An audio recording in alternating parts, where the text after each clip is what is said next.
Kofe beynin dostudur, yoxsa düşməni? Kofe nə tam dostdur, nə də tam düşmən.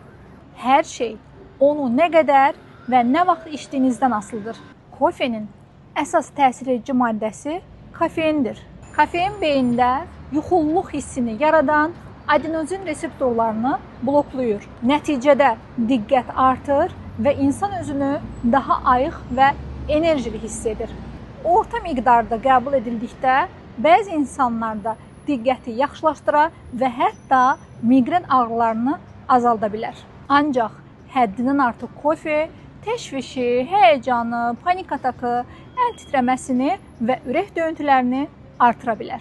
Axşam saatlarında qəbul edildikdə isə yuxu hormonu olan melatonin hormonunun ifrazını gecikdirərək yuxunun keyfiyyətini poza bilər. Unutmayın, kofe sağlam beyin üçün nə zəhərdir, nə də möcüzəvi bir vasitədir.